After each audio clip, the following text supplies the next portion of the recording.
Hello my dear students. So today we will start new chapter, Morphology of Flowering Plants. Okay. Now under this chapter we will study first about inflorescence. Now what is inflorescence? So this one is a natural cluster of flower produced on a spatial axis, and that axis is called peduncle of a plant. So this shows a group of flowers on a peduncle is called inflorescence. Now, the characteristics of inflorescence or the benefits of the inflorescence. It makes flowers more conspicuous and attractive. Therefore, it is more effective in attracting pollinating agents such as insects, birds. Many flowers can be pollinated in a single visit of an agent. In inflorescence, flowers open or mature one after the other. So this improves the chances of pollination as flowering period is longer in the case of inflorescence. So these are the importance or the advantages of the inflorescence. Inflorescence is nothing but the group of flower or cluster of flowers on the peduncle. Fine. Now there are two types of inflorescence, racemose and cymose. Now racemose inflorescence. Here I have drawn the structure for the racemose and this one is for the cymose. Example, Caesalpina, and for the cymose I have drawn the diagram of the jasmine plant. Now here Caesalpina, racemose inflorescence. Now general characteristics. This racemose inflorescence is also called as indefinite inflorescence because its peduncle shows continuous growth. You can see this is peduncle. This peduncle shows continuous growth. That's why it is also called as indefinite inflorescence. Now what happened here? This terminal bud, this is always active because they contains the buds or the younger flowers. Fine. And here the older one. So indefinite because this peduncle shows continuous growth and it always has active terminal bud. Now next thing is, in the case of racemose, flowers are arranged in acropetal succession. Now what is this acropetal succession? Means older flowers are at the lower down on the axis. So you can see older flowers. Fine. While the younger ones are near the apex. So this flower arrangement is called as acropetal succession. So lower one, the older one at the lower side and the younger one at the tip side, apex, near the apex. Next is order of opening of flower. In the case of racemose is centripetal. Now centripetal means older flowers which are peripheral in the location, the position is peripheral, they mature earlier or they open earlier. Okay. While the younger flowers which are present at the center, at the apex, they will mature later or they will open later. So first the older flowers which are present at the peripheral side, they will open first. And the younger flowers which are at the center, they will open later on. So this order of opening of flowers in the inflorescence is called centripetal pattern. Okay. So these are the characteristics of racemose inflorescence. So this one is also called as indefinite inflorescence. The flowers are arranged in the acropetal succession and order of opening of flower is centripetal. Now come to the next type, that is cymose inflorescence. Okay, best example is jasmine. Now here, this cymose inflorescence is also called as definite inflorescence because here in this case, it's peduncle. This shows the limited growth. Here you can see the apical bud is converted into the flower.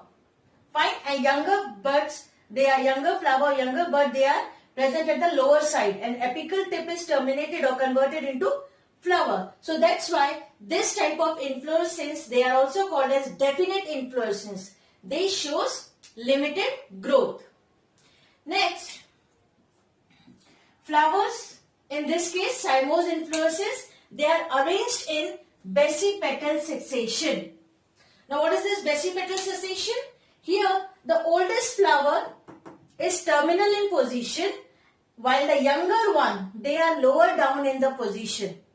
So this type of arrangement is called basipetal succession. Next, order of opening of flower in the case of cymose is centrifugal. Centrifugal means terminal or the central flower of this inflorescence is oldest one and that will open first. So this terminal or the central flower will mature first, will open first. While the flowers which are present at the peripheral or the lower down, they are younger and they will open later on. So such type of pattern of opening of flower is called centrifugal. Fine. So easily by seeing the diagram also you can differentiate what is the main difference between the racemose and the cymose inflorescence.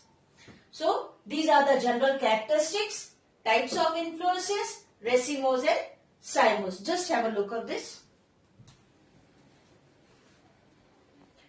Now we will study about flower. So flower is highly modified and condensed reproductive shoot, specially designed for sexual reproduction. Here I have drawn the diagram of the flower. So first I will read out all the labelings. This is the stalk of the flower called pedicel. This one is thalamus. Green color sepals are there. These large, they are the petals. This is the female reproductive part, stigma, style and ovary. Okay. And that whole it is called as carpel or pistil. This one is filament and here the anther. Anther and filament together, it is called as stamen, male reproductive part. Fine. So one by one we will go in detail. Characteristics of the flower. So what is flower? Flower is highly modified and condensed reproductive shoot, specially designed for sexual reproduction. Now flower may develop in the axil of a small leaf and that leaf is called bract. So if plant is having the bract on which flower is there, so that is called bracteate flower. So if flower is with the bract is called bracteate flower. If bract is absent, then that is called as ebracteate flower. Fine. So what is bract? So flower, so that is the small leaf. So axil of the small leaf when flower is developed and that small leaf is called bract. So if bract is present, so that is bracteate flower. If bract is absent, then ebracteate flower. Fine. Now stalk of the flower is called pedicel. This stalk of the flower is called pedicel. Now if flower is having the stalk, it is called as pedicellate flower.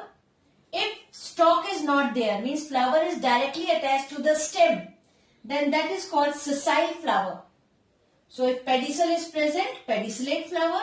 If pedicel is absent, sessile flower. Now terminal end of the pedicel, this terminal end of the pedicel is swollen and this called as thalamus, this part. Now this thalamus consists of 4 compactly arranged nodes and 3 highly condensed internodes. So this one thalamus it consists of 4 compactly arranged nodes and 3 highly condensed internodes. So they together, after condensing, they form the thalamus. Now this whole flower consists of 4 floral whorls. Now what are those 4? Calyx, corolla, androecium and gynoecium. Calyx and corolla, they are accessory whorls. And androecium and gynoecium, they are the essential whorls. Fine? Androecium means male reproductive part and gynoecium, that's the female reproductive parts. So calyx, corolla, androecium, gynoecium, total 4 floral whorls are present in a flower. Fine. Now this is a introductory part or the terms that we use. Suppose as a bracteate or ebrect, characteristic of the flower. Pedicellate flower or sessile flower is this. Fine. So what the position or how the thalamus is formed. What are the different 4 floral whorls. So these are the things. Now few more terminology related to the flower that you should know. Here the first one is a complete flower. So what happened when the flower consists of all floral whorls? So that flower is called as complete flower. See, all 4 floral whorls are present, then that is called complete flower.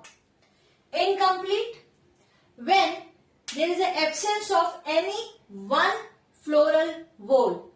So that flower will be incomplete flower.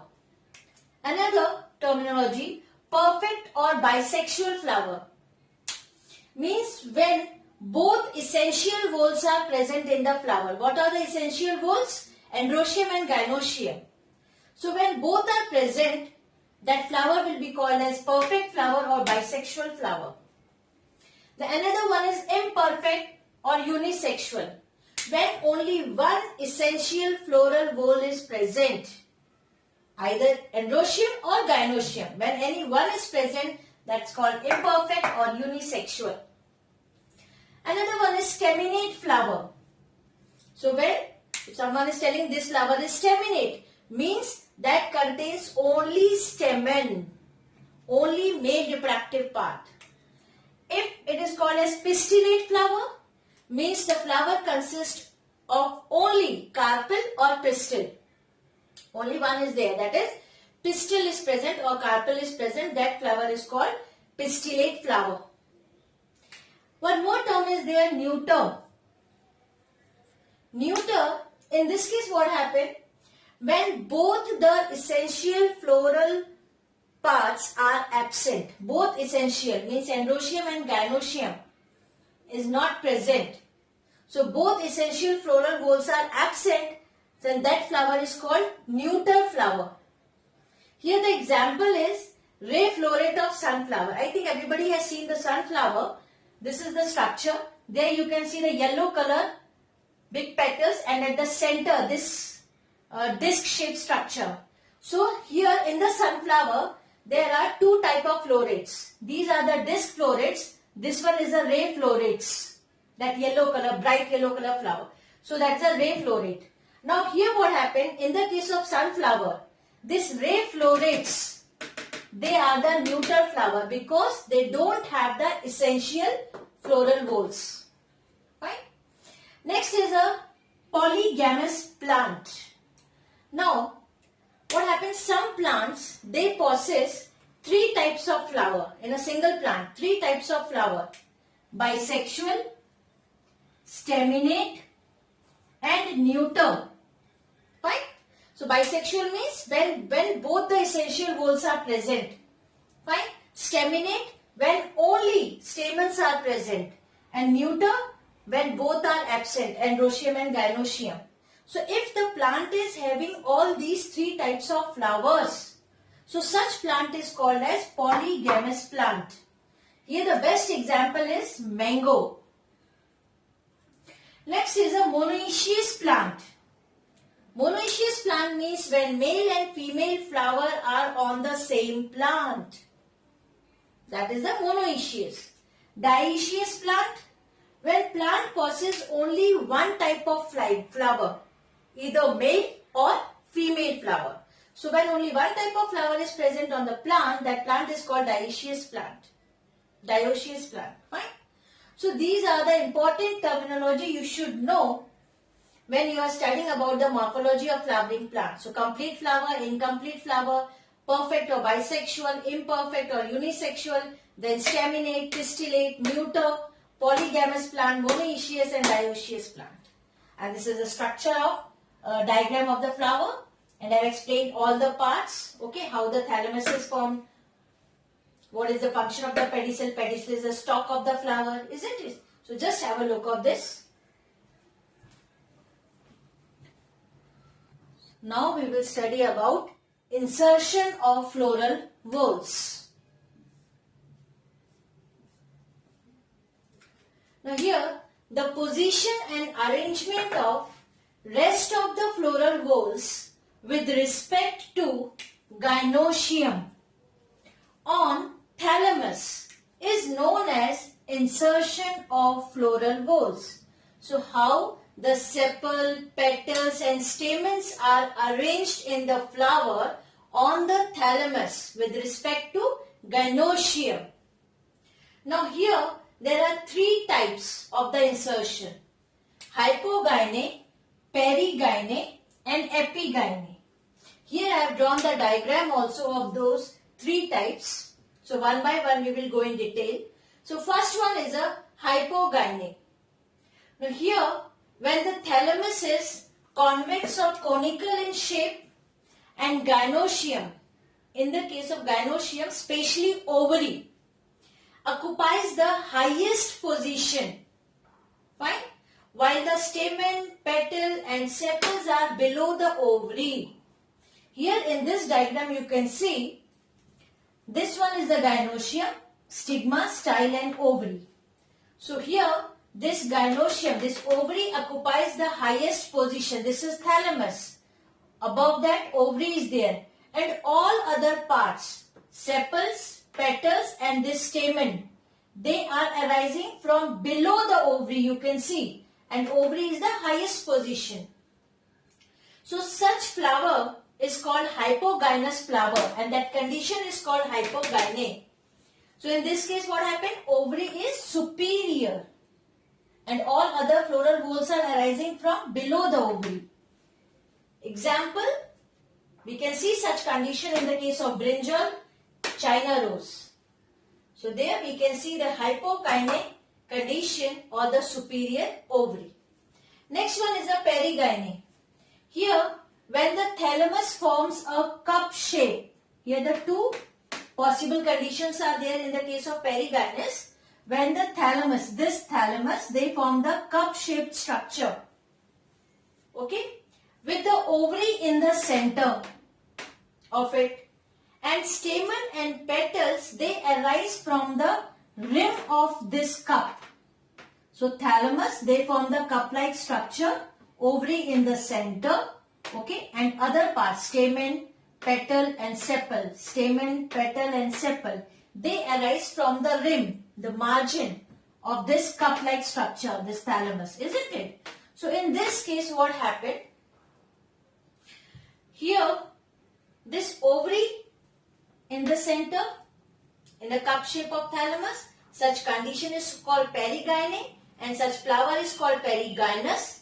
And here you can see this ovary is semi-superior or semi-inferior. So ovary position is semi-superior or semi-inferior in the center. That's why it's called as perigynous flower. We can see such condition in the case of pea, even in the case of rose. Right? So this is the second type of insertion. So in the first one we have seen ovary is superior. In the second one we have seen that ovary is semi-inferior or semi-superior. Now the last one is the epigyne or epigynous flower. Now in this case thalamus grows upward totally, see here, and this completely enclosing the ovary and may get fused with it. here you can see the thalamus that totally enclosing the ovary and that fused with the ovary wall.